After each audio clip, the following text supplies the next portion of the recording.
This is Corey Willis with PPEI, and you're listening to the Diesel Podcast. I'm Adam Blattenberg from Diesel World. Hi, I'm Clint Cannon from ATS. This is Dan, owner of ATS Diesel Performance. I'm Cass from Diesel Doctor of Tennessee, and you're listening to the Diesel Podcast. What is going on, Diesel Nation? We're excited to have you guys with us today. Today's episode, we're going to be chatting with Kevin. He's a Diesel Podcast listener, and he wrote into us to tell us about his unique 7.3 Powerstroke. And what he's done with it is basically build the truck himself, with the exception of a few things here and there. But he built the engine, he did an 05 up front axle swap, and he built his own compound turbo kit. It's a really cool build. We're excited to bring it to you. If you're a 7.3 Powerstroke fan, you're going to love this. If you're a guy who likes to work on his own truck, whether it's a Cummins or Duramax or Powerstroke, you're going to love it as well. So he's going to give us some tips he learned along the way, some things he would do differently, some things to save you money and help you as you're going through your build. Before we get to that, we wanted to let you guys know that we're doing a Christmas special this year. And what it is starting on December 13th, we're going to re-release our 12 most popular episodes this year. We've released a ton of them, more than any other diesel or automotive podcast that's out there. And we know sometimes you guys get behind a little bit or you get busy, and then it's sometimes tough to go back and listen to one. So we've taken basically the top 12, the ones that charted the highest on iTunes, the ones that got the most listens on YouTube and podcast apps, shares on social media, all that stuff, and we're going to re-release them to you so that you guys can hear from our guests. And it covers everything from tuning, races, engines, very technical information. Sometimes things about a journey through a build. Just if it pertains to diesel, it's going to be on here. So we want to let you guys know, starting December 13th, go until the 25th, we're going to re-release those. So make sure and keep an eye out on podcast apps, YouTube, or social media. Before we get to our talk about 7.3s, we want to thank two of our sponsors. First is Diesel World Magazine. If there's anything going on in diesel, Diesel World Magazine is on top of it. Those guys go all over the country. They leave no stone unturned when it comes to performance, updates, products, anything like that. So make sure you go to dieselworldmag.com, bookmark the page. If you want to listen to the Diesel Podcast on there, you can. There's a link right at the top. And also PPEI. PPEI is doing a great job and doing a lot for diesel performance with what they're doing for trucks. Whether you got a 5.9, an early 6.7, or you've got a brand new truck, they're staying on top of the 3-liter Powerstroke, the 5-liter Cummins and the Titan, the L5P, and making tunes that you can use with the emission systems on. If you have a race truck, they've got tons of different experience and things that they can do to make you squeeze the most power out of your hard parts. So make sure to go to ppei.com, check them out. Whether you're towing, racing, you got a really unique build, maybe you're stuck, you don't know what to do, those guys can help you with EasyLink, EFI Live. They're definitely on top of diesel performance. All right, let's get to the 7.3 talk and learn more about Kevin's build. Kevin, it is great to have you on the Diesel Podcast today. How you doing? Great. How about you? It's going excellent. I appreciated you reaching out to us and telling us about your truck. It's a really cool build, and we've got a lot of 7.3 fans out there that I know are going to love to hear about your truck. So I wanted you to just take us back to the beginning, tell us what year 7.3 it is, and what you did with it, you know, at the beginning, how you used the truck, and then we'll get into the modifications that you did. Yeah, it's a early 99, 7.3 liter. My dad actually bought it brand new from a build sheet, so it's tan on tan. Everything was picked out with 373 gearing, and over time he used it as mainly for pulling a trailer, a travel trailer, to and from the desert with just a tune and a mild exhaust. And then as time went on, he upgraded, and I decided to get the truck from him. So at that point, it was pretty much full-on build. As soon as I started breaking stuff, every time something broke, I found something bigger, better, stronger. So mainly my biggest, I guess, breaks or difficulties along the way was a transmission. So usually with 7.3s, that's kind of a standard thing to hear about when anyone's putting on some hot tune or really beating on them, towing with them is the transmission. So I ended up getting a transmission done. And I sent it out to John Woods. He's actually in Holtville, California. He makes some great transmissions for the 7.3. That's kind of his thing. He built up the transmission, and then after that, I heard some noise, ended up pulling apart the whole motor. I was running some tunes probably I shouldn't have been running. Pulled apart the whole motor and then found 6 of the 8 cylinder and pistons had cracks in them. So that kind of triggered a full tear down of the motor. Rebuilt it up. Kind of budget-driven build. I knew that it had the forged rods in it already, so I was hoping that it would hold 600 horsepower, or as all the forms say, 500 to 600. So I ended up building it back up with the same rods and everything, D-lipped pistons, valve springs, push rods, like a lift pump, pretty much everything. The main things were the 250cc 100% full force injectors on it. So now I had all the fuel, and then I put a 38R on top of that. So I got that all back together. I was running water methanol too. That lasted about a year before I actually stuck one of those rods through the block on the freeway. So that was a noise I've never heard, but one I hope we'll never hear again. Yeah. So after towing it back to my place, I pretty much thought I'm kind of done building this thing to the edge to whatever people say that is the max power level that it should hold, quote unquote should hold. So at that point, I pulled a new block out of a 99 to 03 truck. I know the older OPS blocks are slightly different. So I pulled a newer block out, had it all machined, decked, board, I think board 20 or 30 over right now. And then when I was going to the bottom end, I didn't want to have that situation again. So I ended up doing Xtreme rods, and with my degree, I'm pretty savvy on the computer, so I was able to draw up my own girdle plate for the bottom end.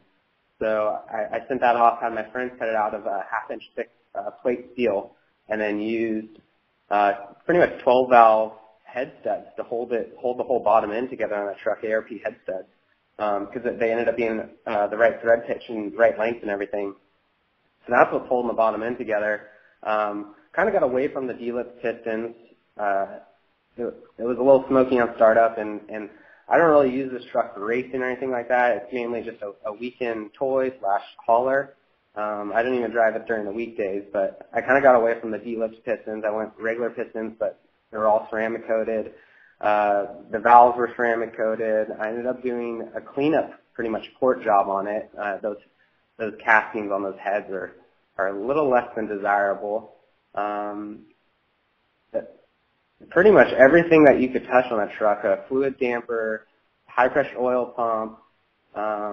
There's a bunch of riff-raff stuff on there, the high-pressure crossover kit. I have a regulated return on that with all AIM fittings. So I kind of went full out on that, and I was running that with those injectors and that 38R still. So I had a bottom end that could hold it.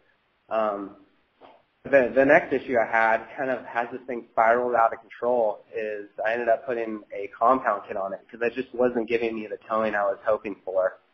So I ended up making my own compound kit and putting a 72 SXE, it's a 372, so a 300 series SXE, their new series, on top of the stock turbo, the non-38R.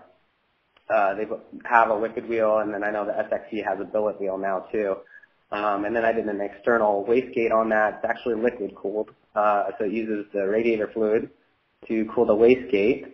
And all the tubing I ended up doing myself with pretty much an exhaust, build-it-yourself exhaust kit. So it came with the bins and the straights and everything. I ended up chopping it up. It was all 304 stainless and welded it together, back purged it, and it all worked out great. It kept the AC. I had to relocate one of the batteries to the other side, so now my batteries are both on the driver's side, one after the other. It gave me a good spot for the air filter to be on the passenger side. And honestly, everything everyone said about compounds was true. The EGTs came laying down. I had a way more bottom end grunt. I wasn't having to keep the truck at 2,000 plus RPM when I was towing, and with the 373s and the 37s I'm actually running on it. That was I had two speeds. I could either do 50, 55, or 80. So it's very hard to just jump from one to the other. And then along the way, I did a couple other things. I did the front end swap. I know a lot of the older 7.3 guys have probably looked into that. It uses an 0.5 up front axle, and almost everything bolts on. I ended up making my own radius arm bracket for it. And when I was running that, I knew I wanted to run 37, so I kind of pushed the axle forward about 3/4 of an inch to give me a little more cab clearance to the axle, and then I did all Heim steering on it to get rid of any ball joint slop and all that. So that is pretty much where that truck is gone to at this point. What was so cool when I had read your message is you said that you did this work yourself. And so far, I think, everything you just went through, that's a lot of work. Those are a lot of things that you did. Before you started, was any of it intimidating, or did you think, man, I don't really know how to do this? Where am I going to start to get information? Or did you just jump right in and just kind of figure it out as you're adding parts and modifying the truck? A little of both, definitely. Building engines, a diesel or a gas motor, they're not too different, other than with the 7.3s, they have that oil, the high pressure oil running through them, and the parts are obviously way bigger. But I've rebuilt a bunch of motors. I kind of had a firm foundation there. But as far as, I'd say one of the trickier items that I didn't really know as much about was welding stainless. I learned a bunch about that and setting up the compound kit. I think that was the biggest search for knowledge out there is how to get the stainless to weld nice, how to keep it from getting contaminated on the inside, setting up turbos, how to support them. There's a lot of great information online, and that's kind of where I went back to, call some of the bigger shops, kind of seeing what they were thinking as far as turbo sizes, because I know it's not really something that's been done. I know Dodge and Chevy usually has a little bit more options for it. So those were like pretty much the main items that I felt like I really didn't know where I was going until I did some more research and took some time to kind of look into it. Now, if you were to step back to way before, well, say right about the time you did the transmission, did you have, say, a clear-cut goal of power number in mind, or was it just to add, say, as much power as you could in the framework of what the bottom end would hold? This is kind of like, well, I'm just going to throw it at it till I feel kind of comfortable that's where the power's at, or did you think, I want to be at a solid 600 horse at the tires? I knew what my bottom end was capable, or what I thought it was capable of doing. So that was kind of my hard ceiling. I wasn't going to try to redo that bottom end more than where it was. Picking out rods and stuff for a 7.3, it's a big investment for that truck. So I kind of knew that was my ceiling. And I saw a lot of diesel magazines in the past saying, buy bigger injectors and you can always turn them down. So that was kind of my thought process behind them, is I'll buy as big of injectors as I think I could possibly ever want, and turn it down. And then obviously all the other supporting mods, when I was going through it was just easy. So I did it while I was in there. Ended up kind of biting me, because it's just as easy as you can turn down injectors with a 6-position switch. You can turn them right back up. So that is a little bit of a lesson to be learned. If it's there, you're going to use it. Don't kid yourself. And that's how I ended up sending parts down the freeway. We had a podcast a little bit earlier this year with Brian Jellick, and he was talking about his 7.3 that he did Diesel Power Challenge with, and he still does racing with that truck. And it seems a lot in diesel performance now, it's about a Cummins or a Duramax or a 6.7 Powerstroke, or a 6.4, something like that.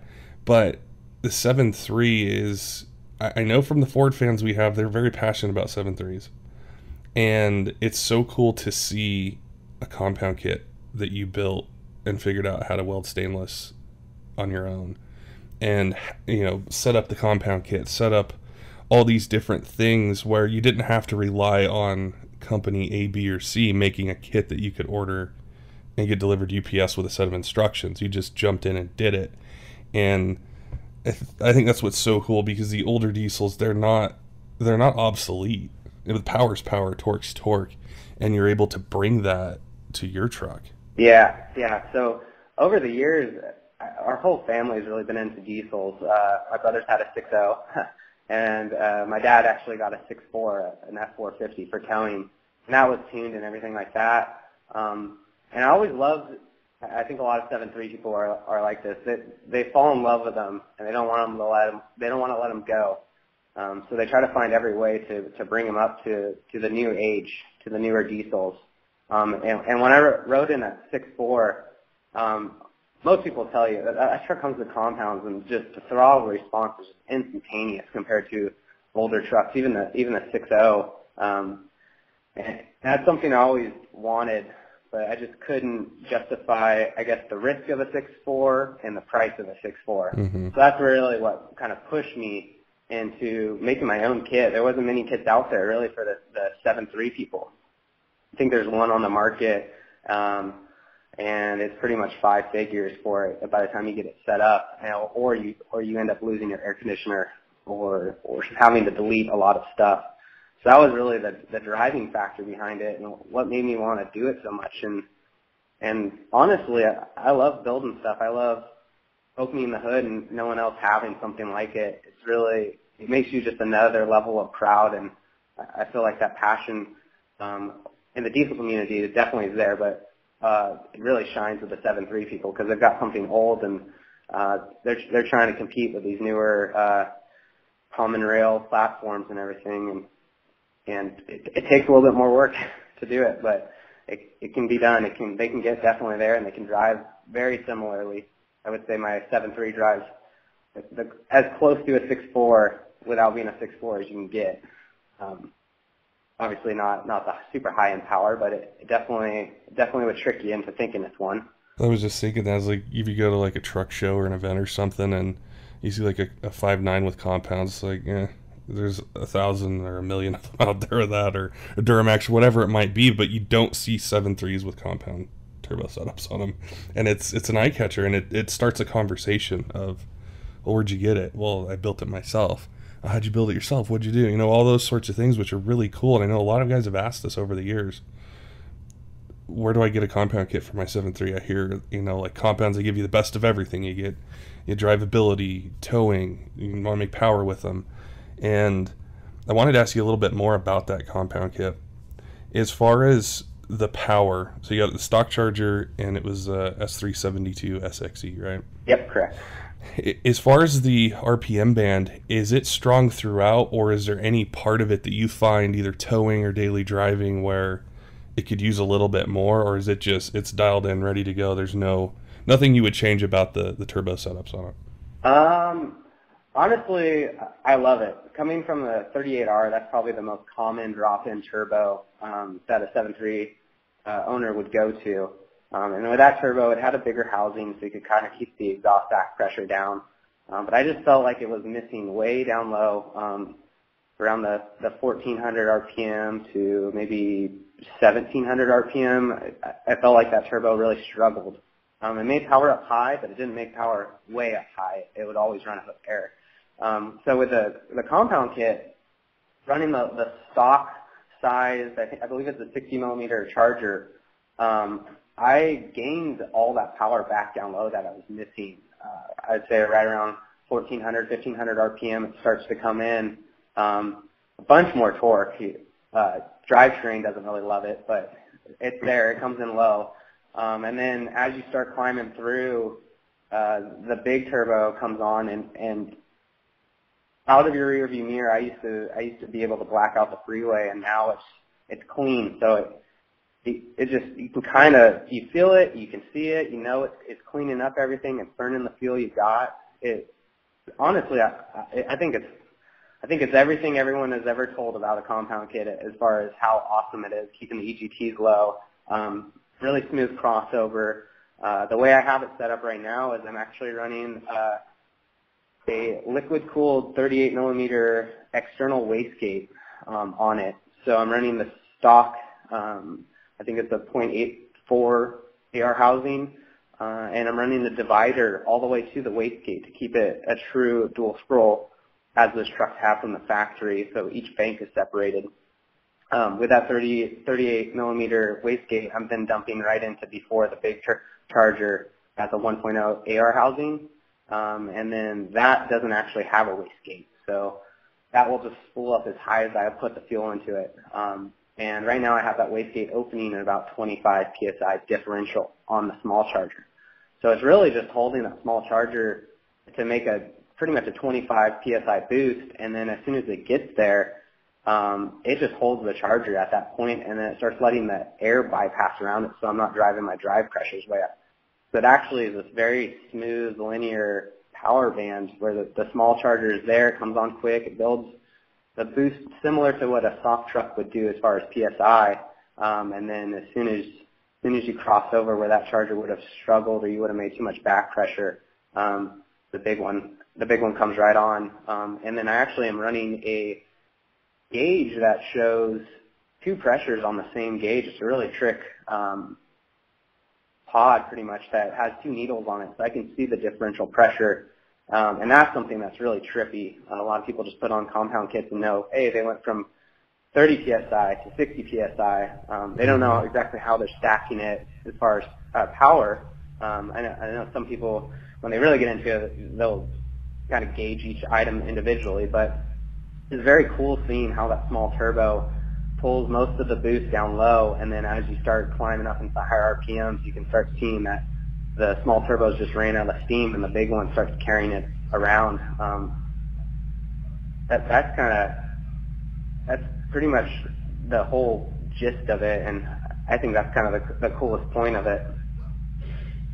That's what was so interesting to me would be how the power was, because that relationship between the small turbo and the big turbo is so intricate with the daily driving part of it, and how, like you mentioned, linear the power is. So that's really cool. And I know a lot of guys listening out there are going to think, okay, I think I can maybe do this compound kit, but has he had any issues with gaskets leaking? You know, if you put some miles on it, any of the sports have issues, or are there any tips or things you would give our listeners out there if they're thinking of tackling this on their 7.3 to do with the piping or the gaskets or anything like that? Right now, my head gaskets on the truck, when I had it rebuilt, or when I did the rebuild on it, I actually had to machine it to a finish that would accept the multi-layer steel gasket that you see in the newer trucks. So that was kind of one of the things as far as kind of what you're going to need supporting-wise just to hold the pressure, because I think right now I'm making about 65 pounds of boost with it pretty heavily regulated with a small turbo. If I let that thing build more pressure, obviously it would just push even more power or more boost through it. So that was the big thing as far as making sure the motor could hold these 60 pounds of boost pressure now. As far as support, it's not really, I don't really have many issues right now. I have there's a check port on the side of the oil filter assembly that you can actually tap off of to feed oil to the larger atmospheric turbo. The stock size turbo is actually running on the stock pedestal. That you end up having to clock the housing on that, which is a little bit of a challenge, but it's doable. You can definitely rotate the housing on the stock turbo on the cold side to rotate it up to kind of give you more clearance to get all the turbo tubes to fit around each other. I ran a lot of V-bands. You don't get much flex with those, so that's just something I guess to consider. Kind of thinking where your silicone boots are going to be and making sure they're on there good, and you've got a nice lip around there so they don't blow off and put a nice dent in your hood. Well, from the old 6.0 days, you'd have that happen. And then other than that, it's really just laying it out 2 or 3 times, tacking it up. Don't weld anything. Get it in there. Slowly start welding it up. The more times you put it in, the better the last fit is going to be. Because you'd be surprised you unbolt something with all this tube and this piping and the way the turbos are sitting and hanging and stuff. And the next time you bolt it in, all of a sudden something grew or shrank 1/8 of an inch or 1/4 of an inch, which doesn't sound like a lot until you try to clamp down a V-band and the other one's holding it off. So I think that would just be the biggest feat or the biggest challenge, is just giving yourself enough time to really go through it and and put it on, pull it off a couple times. It's not a kit you get from a factory, so it definitely is going to have some more time involved as far as assembly and disassembly than something that's already been figured out and sold to thousands of customers. One of the other items I had, it's kind of a trick thing, is that the overflow container wouldn't fit back the way I'm running the piping up around the fan. So I ended up going to the auto store, and I wanted to keep it very factory stock looking, so I actually got a overflow container out of a Crown Victoria, so the cop cars. It's a bigger V8 motor, and it actually works really good. It fits really well. It's very square instead of the 7.3's long kind of boomerang-shaped overflow container. So anything that you can find, I guess, from an auto store or something where if you ever have an issue, you can just go to the store and say, hey, I need a part from this car. That's always a big plus. It saves a lot of time. It gives you that option, too, in the future when something breaks. You can just go type up a part number and grab it. So, yeah, it wasn't too bad, but, yeah, definitely fitting it 2 or 3 times, kind of thinking it out, saves you a lot of time in the long run. As far as in the future, do you think you might do any changes to your setup, whether it's with fuel or tuning or transmission or anything like that, or are you happy with where the truck's at now? I'm trying to tell myself to learn from my mistakes in the past and don't add more fuel to it until something pops out. But I kind of, in the back of my head, I kind of know that it's going to need fire rings or O-ringed heads. So I feel like that one's coming, and then I think when I'm in there, I'll probably do a little bit bigger injector. But I'm actually very happy with where it is. I think it's a good, responsible horsepower. I'm not going to get in too much trouble. And towing, it's great. I don't really have intentions on drag racing the truck. I mean, I think there's other platforms that would be much better for that, but as far as a tow vehicle or a vehicle that you could just drive around, have some good clean fun with, I actually really like where it's at right now. I do think I'll probably change my gearing from the 373s. I think that there's items around the motor now and the transmission that need attention, maybe some traction bars probably on there, because the 37s get very close to the rear fenders, and it's always a concern of mine is to tuck those into a bedside. Yeah. So I think I'm pretty happy with it, but that all changes after you've had it for a year or two. It seems to happen a lot.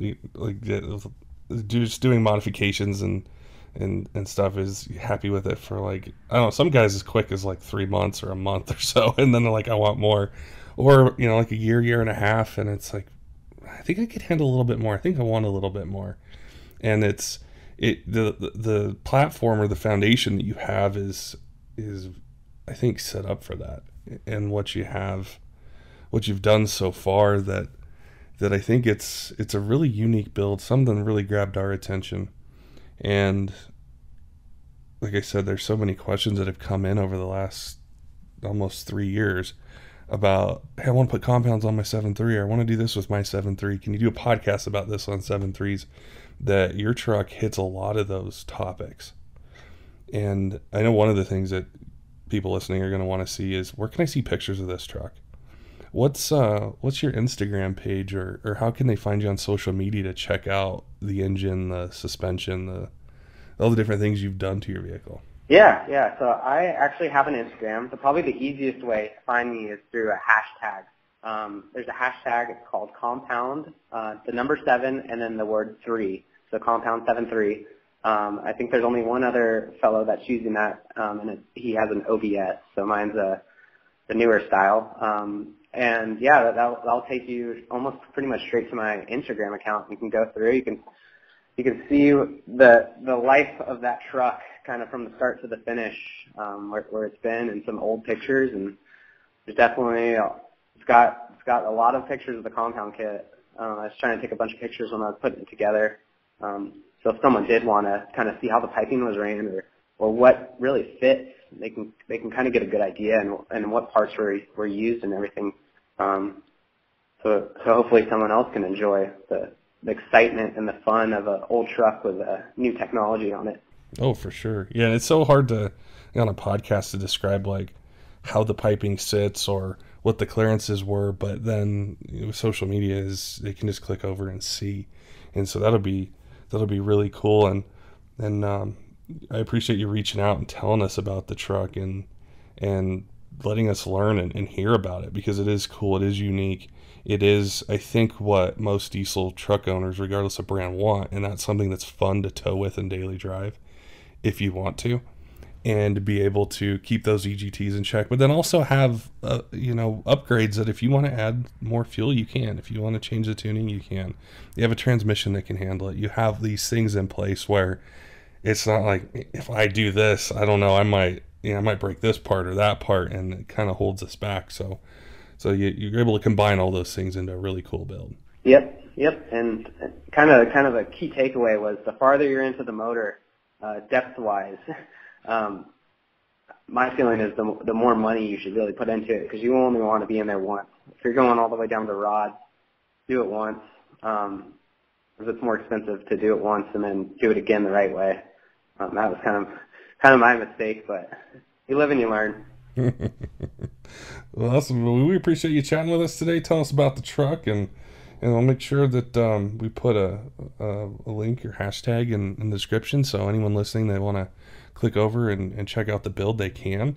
And definitely keep us updated in the future. You make any changes to it, or maybe you do take it to a track, or you find something else out, let us know. Come back on the podcast and tell us about it. Absolutely, yeah, thank you. Don't forget, Diesel fans, starting December 13th, we've got our Christmas special, the 12 Days of Diesel, where we're going to be re-releasing the 12 most popular episodes from 2018.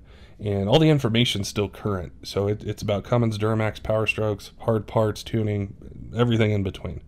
And also, make sure and support our sponsors by going to Diesel World Mag, buying a magazine, bookmarking their page, checking out their coverage and the information they're bringing to the diesel community. And also, if you're looking for tuning, make sure to go to PPEI.com. Till next time, keep the shiny side up.